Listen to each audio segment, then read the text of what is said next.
Hey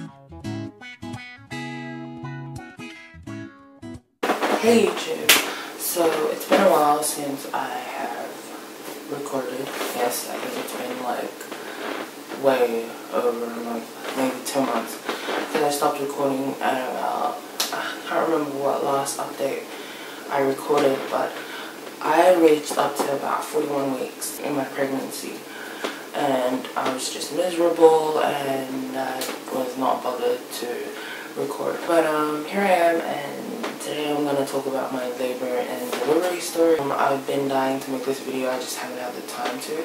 So I gave birth at 40, I don't know how far I was, but I was well over 41 weeks. I was supposed to be induced that same week, but I was so happy I went into labor before then.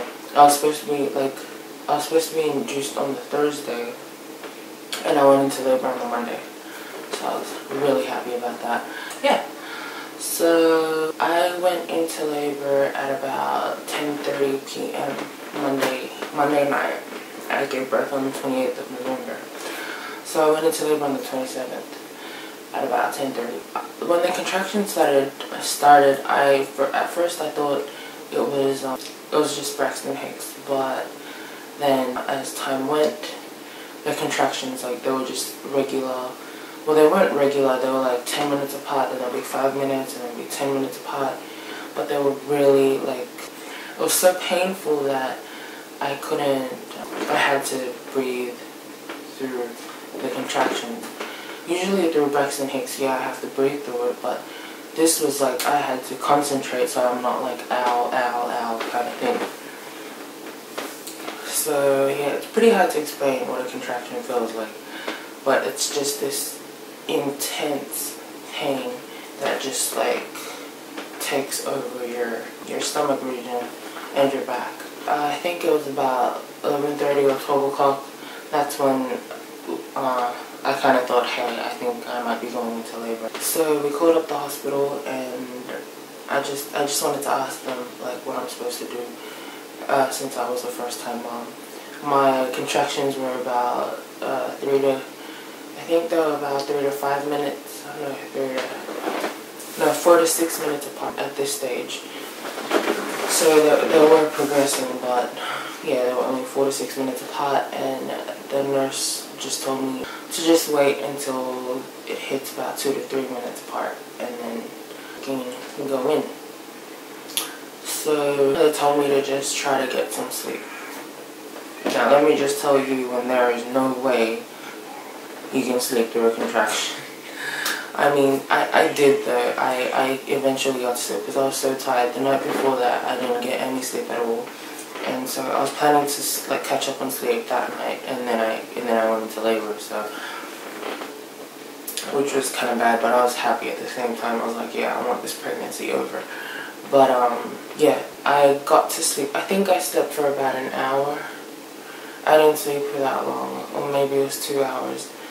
But apparently in my sleep, like, my husband could still time the contractions because he could tell when I was having a contraction in my sleep. I was surprised that I could sleep as well, but I guess it was because I was really tired. But seriously, that is not easy to sleep through. And then I got up, I think I got up at about 3 o'clock in the morning, or 2, something like that. And the pain was just getting worse. Like, it was getting more intense. And I was just wanting the contractions, you know, to like hurry up and be like 2 to 3 minutes apart so I can go into hospital. It's like you don't want to be at home, you know, when you're in that much pain. And I decided to take a bath. I think that's the best thing you can do when you're waiting to go to hospital, is to take a bath in hot, warm water. It really does help. I mean, yeah, it's still painful, but it helps. It helps a lot. But yeah, that did help a lot. And I stayed in the bath, I don't know, for about an hour, 2 hours. I stayed there until my contractions got to 2 to 3 minutes. And then we finally decided to call up the hospital again for a minute. And they told me to just, that there were no midwives, but to just come in anyway. So I left it around, I think I got to the hospital at around 5 to 6 in the morning. And when I got into the hospital, when I got into the labor ward, I was just shocked at all the screaming and the crying that I could hear, like other mothers like giving birth. I was just like, whoa, that's gonna be me. Like I was already in pain, but I wasn't in that much pain, and I was just like, wow, how much pain are they in? Cause like yeah, it was just pretty intense. There was this waiting room. I had to wait in a waiting room, and they had beds. They had 2 beds, and the girl next to me, she had been there for a while, waiting to go into the labor room. Labor and delivery room. So we waited there, and I had to wait until a midwife could come and check me, because they just said, oh, we're gonna check you, see how far you are, and if you're far enough, then we'll let you stay. But if you're not, then you'll have to go home. We waited there for about an hour or 2, and then the midwife finally came. First they had me strapped onto this machine, and they were monitoring my contractions and stuff like that, and baby's heartbeat. Yeah, and we could hear everything. I was just sitting there, like, you know, kind of like trying to breathe through the pain, you know. And then the midwife finally came. She checked me. I was 4 centimeters dilated, so luckily I was able to stay. I was like, yes, because I did not want to come home, like, because I knew that, like, you know, this is it. Yeah, I did not want to go home. So when they told me I could stay, I was like, yes. So they told me while I'm waiting for the room to be available so I could give birth, they told me to just walk around. And like, I did not want to walk around, but at the same time I did want to, like, you know, speed things up a bit. So I walked around. I walked up and down the lobby, and slowly but surely the contractions started to get worse. They were just getting more intense, and it was to the point where I just couldn't, like, you know, just breathe through them. I had to, like, you know, kind of talk or like just kind of make that noise. So yeah, we waited there for a bit. We didn't wait long, and then we got into the room. It was probably like 8, 9 o'clock in the morning. And yeah, that would have been like almost like 12 hours of labor there. But yeah, we were waiting. So we got into the room. The room was pretty big. It was me, my husband, my mother, and my cousin. And we were all just there, and I was just in pain, like in so much pain.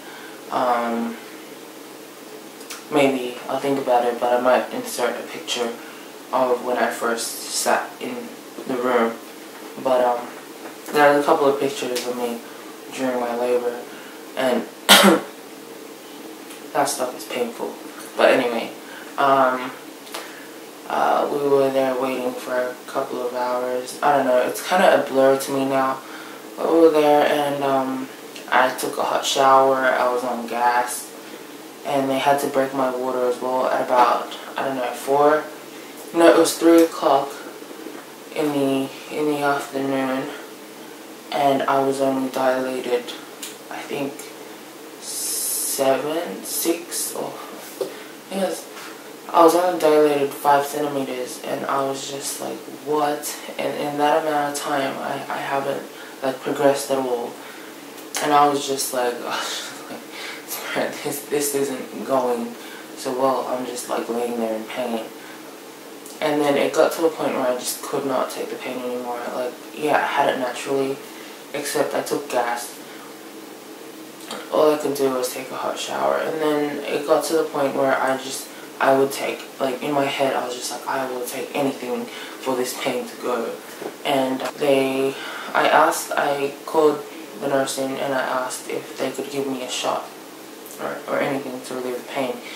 And the midwife said she'd have to check me first before they could do that, to see how far I am. So they checked me, and I was 8 centimeters dilated. So then they were like, okay, if you want us to speed things along, we can break your water. And I was like, yes, break my water. I'll do whatever it takes to, like, you know, make this go by faster, because they couldn't give me the shot. I was too far dilated. And yeah, they broke my water, and I pretty much, from then until I was ready to push, I stayed in the shower, in the hot shower. Like, and The shower does help, but like it's just I just remember just being in so much pain. Like the shower did help definitely, but not enough. It doesn't take the pain away, it just helps, that's it. But yeah.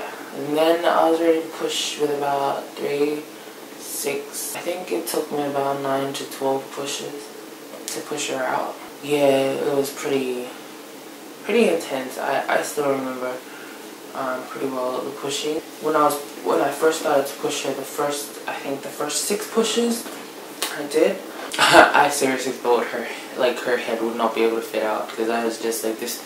I'm just gonna push forever. That's what it felt like.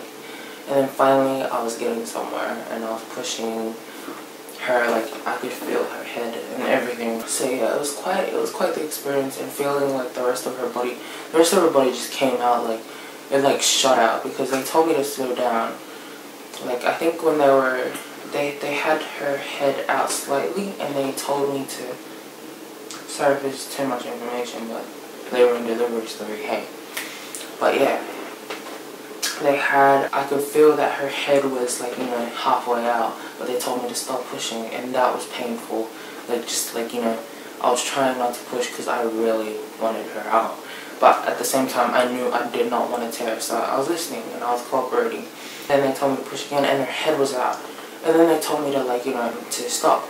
And I could not stop the rest of her body. Like it just flew out. Like I could not stop it. I tried to stop it, but I really did. I tried to hold it in, but I couldn't. Like it just came out. And the first time I saw her come out, I was just like, wow. I was really exhausted. Like I was kind of out of it, but I was like, I was pretty like. It's not like I was on drugs or anything, but I was just definitely exhausted after 20 hours of labor, hard labor, and just yeah, looking at her for the first time was just it was such a relief to see her. It was just it was wonderful. I'd have to say all in all, it was quite the experience, along with the pregnancy. Like the pregnancy wasn't easy at all either, but all up together, I think it was quite the experience.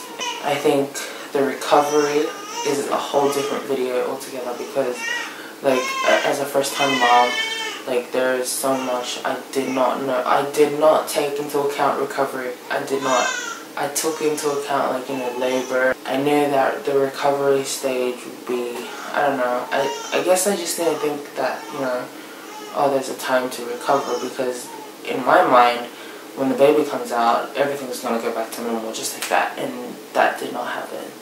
But I think that's a different video altogether. But that is my labor and delivery story. I will definitely do a 6-week checkup, a 6-week update, which is pretty soon. I'm yet to make my appointment for my 6-week checkup. But yeah, that is my labor and delivery story. Anyways, thank you guys for watching, and I'll speak to you guys soon. Bye.